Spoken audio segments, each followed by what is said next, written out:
In the heart of the Middle East lies a nation that has witnessed the rise and fall of empires, the birth of religions, and the clash of civilizations for over 2.5 millennia. Iran, known to the ancient world as Persia, stands as one of history's most fascinating and misunderstood countries.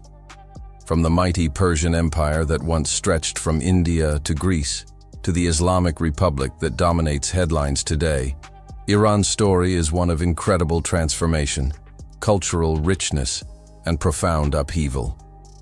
But how did a nation that once epitomized tolerance and cultural diversity become a theocratic state where morality police patrol the streets?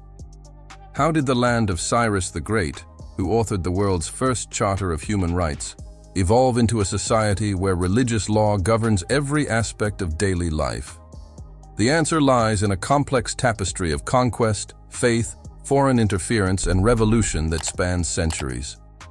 To understand modern Iran, we must journey back to ancient Persia, where one of history's greatest empires emerged from the Iranian plateau. The Persian Empire, founded by Cyrus the Great in 550 BCE, was revolutionary not just in its size but in its approach to governance. Unlike other ancient empires that imposed their culture and religion on conquered peoples, the Persians practiced remarkable tolerance, allowing local customs and beliefs to flourish under their rule. The Persians were followers of Zoroastrianism, a religion that would profoundly influence the Abrahamic faiths that followed.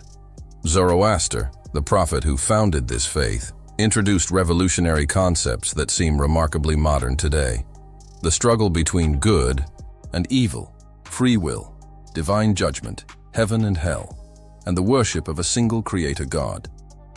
These ideas would later find their way into Judaism, Christianity, and Islam, making Zoroastrianism one of history's most influential religions, despite its relatively small number of followers today. For over 1,000 years, various Persian dynasties ruled vast territories, creating a rich cultural legacy that celebrated poetry, art, and learning. The Persian language became the lingua franca of much of the Islamic world, and Persian poets like Rumi and Hafez would later achieve global recognition. This was a civilization that prized intellectual achievement and cultural sophistication, values that would endure even as political power shifted. Everything changed in the 7th century when Arab armies swept out of the Arabian Peninsula, carrying with them a new faith called Islam. The conquest of Persia was swift and decisive, bringing an end to the Achaemenid Empire and introducing a religion that would fundamentally reshape Iranian society. However, the Islamic conquest of Iran was not merely a military victory, it was the beginning of a complex cultural synthesis that would define the region for centuries to come. Islam, meaning submission in Arabic, brought with it a comprehensive worldview that governed not just personal belief, but every aspect of social and political life. Unlike Christianity, which developed alongside secular Roman law, Islam emerged as both a religion and a legal system. The Quran, believed by Muslims to be the literal word of God, provided the foundation for Islamic law, known as Sharia.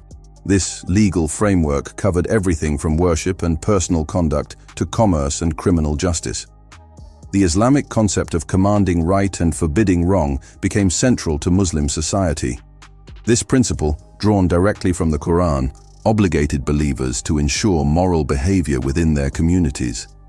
It wasn't merely a personal responsibility, but a collective duty that would later provide the theological foundation for institutions like Iran's modern morality police. While Islam quickly became the dominant religion in Iran, the story took a dramatic turn in 1501 with the rise of the Safavid dynasty. The Safavids made a decision that would forever alter Iran's place in the Islamic world. They declared Shia Islam the official state religion, enforcing it with remarkable severity. This was revolutionary. Shia Islam, which had developed around the belief that Ali, the Prophet Muhammad's cousin and son-in-law, was his rightful successor, had been a persecuted minority sect throughout most of the Islamic world. The Safavids not only embraced Shi'ism, but imposed it on their subjects at the pain of death, requiring all Iranians to curse the early Sunni leaders. The transformation was profound and systematic. Shia clerics from across the Islamic world flocked to Iran, seeing an opportunity to create their ideal Islamic state. These religious scholars, known as the ulama, developed a symbiotic relationship with the Safavid rulers. The clerics provided religious legitimacy to the state, while the rulers elevated the ulama to positions of unprecedented power and social status. Under Safavid rule, the principle of taqlid, or religious imitation, was instituted. This meant that ordinary Shias were expected to follow the guidance of high-ranking clerics in all matters of religious law. The clerics, in turn, began to regulate virtually every aspect of human life, from clothing and diet to commerce and personal relationships. Official orders went out to close taverns, ban music and dancing, segregate the sexes, and enforce Islamic dress codes. The Safavid experiment created something new in Islamic history, a stable, unified Shia state where religious authority was deeply intertwined with political power. This model would lay the groundwork for what would eventually become the Islamic Republic of Iran, though that transformation was still centuries away. As the Islamic world grappled with the rise of European power in the 18th and 19th centuries, Iran faced a crisis that would define its modern history. The once mighty Persian Empire found itself technologically and militarily outmatched by European powers, particularly Britain and Russia, who began treating Iran as their personal playground. The Qajar dynasty, which ruled Iran from 1785 to 1925, presided over a period of national humiliation. Foreign powers carved up Iranian territory, controlled its resources, and manipulated its politics with impunity. The British established a monopoly over Iran's oil reserves, keeping the vast majority of profits for themselves while leaving Iran with a pittance. This experience of foreign exploitation would leave deep scars on the Iranian psyche and fuel a nationalism that continues to influence Iranian politics today. In response to these challenges, Iranian intellectuals and reformers looked to the West for inspiration. The Constitutional Revolution of 1906 represented a remarkable attempt to modernize Iran through democratic reform. This peaceful revolution established Iran's first constitution, created a parliament called the Majlis, and attempted to limit the power of the monarchy while protecting individual rights. However, these democratic aspirations were repeatedly frustrated by foreign interference. Britain and Russia, fearing the loss of their influence, actively worked to undermine Iran's constitutional government. The discovery of oil in Iran only intensified foreign meddling, as these resources became too valuable for outside powers to ignore. The failure of constitutional democracy paved the way for a different approach to modernization. In 1925, Reza Khan, a military officer, seized power and established the Pahlavi dynasty. Both he and his son, Mohammad Reza Shah, pursued a philosophy of secular nationalism, attempting to modernize Iran by force while suppressing both political opposition and religious influence. The Pahlavis viewed Iran's Islamic identity as an obstacle to progress. They implemented sweeping secular reforms, including banning the hijab, granting women the right to vote, and reducing the power of the clerical establishment.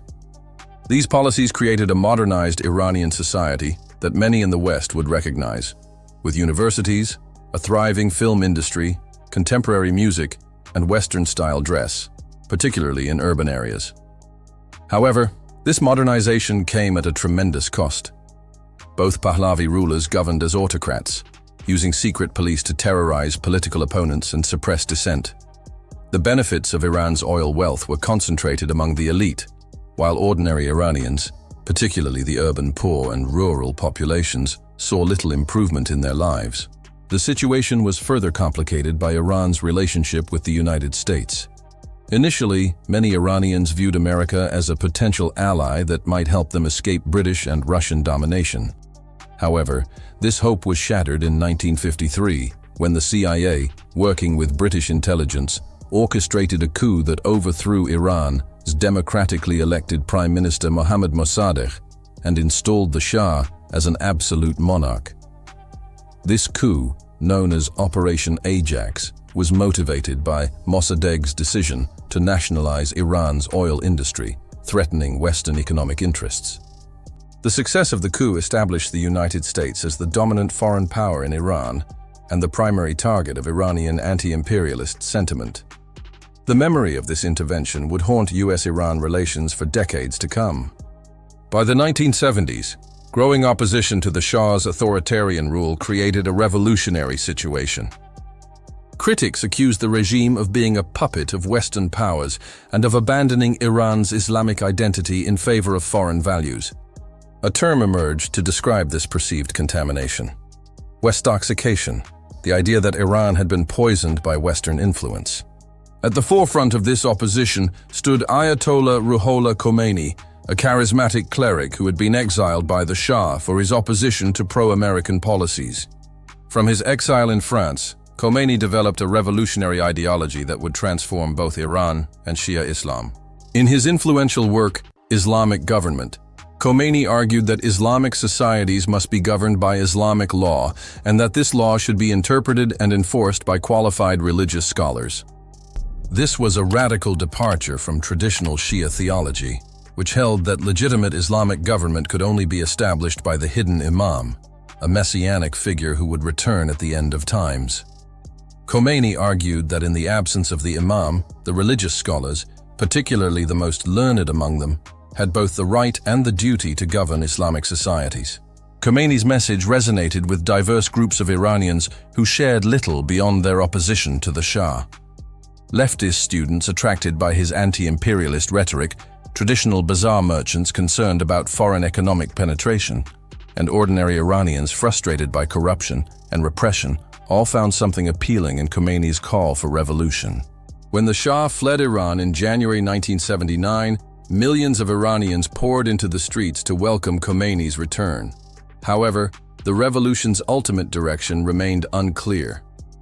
Various factions competed for power, including secular Democrats, leftist revolutionaries, and Islamic fundamentalists. For a brief moment, it seemed possible that Iran might establish a democratic government that balanced religious and secular elements. This possibility vanished when Iranian revolutionaries stormed the American embassy in November 1979, taking its staff hostage.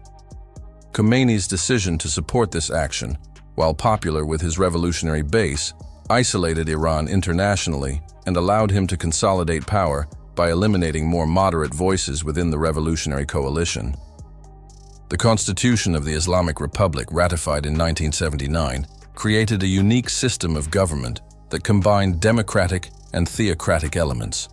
While Iranians could vote for presidents and parliament members, ultimate authority rested with the supreme leader, a position designed specifically for Khomeini.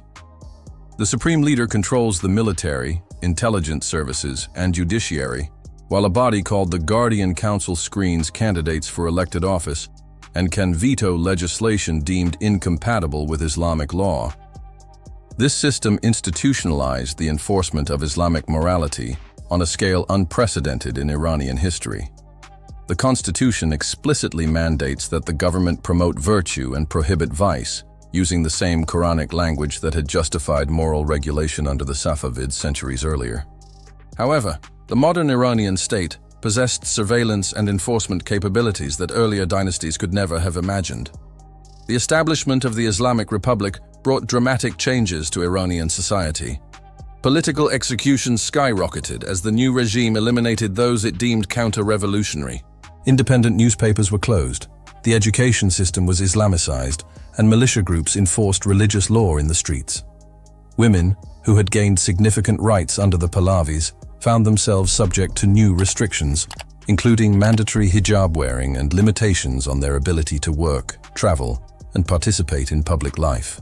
These policies sparked a massive exodus of Iran's educated middle class, brain drain that continues to affect the country today. Those who remained faced a society where religious law governed personal behavior and political dissent was equated with heresy. The morality police, formerly known as the Gasht-e-Ershad, became the visible symbol of this new order, patrolling the streets to ensure compliance with Islamic dress codes and behavior. The Iran-Iraq War, 1980-1988, helped consolidate the new regime by rallying Iranians around the flag, but it also entrenched the system's authoritarian tendencies. The war's end brought new challenges as reformist politicians attempted to liberalize the system. only to be blocked by conservative forces loyal to the supreme leader. Today, more than 4 decades after the Islamic Revolution, Iran remains a nation caught between competing visions of its identity and future. The death of Mahsa Amini in police custody in 2022 sparked nationwide protests that revealed the depth of popular frustration with the current system, particularly among younger Iranians who have known only life under the Islamic Republic. These protests raised fundamental questions that have haunted Iran throughout its modern history. What is the proper relationship between religion and politics? Can Islamic societies embrace both faith and freedom? How can Iran honor its rich cultural heritage while adapting to the modern world?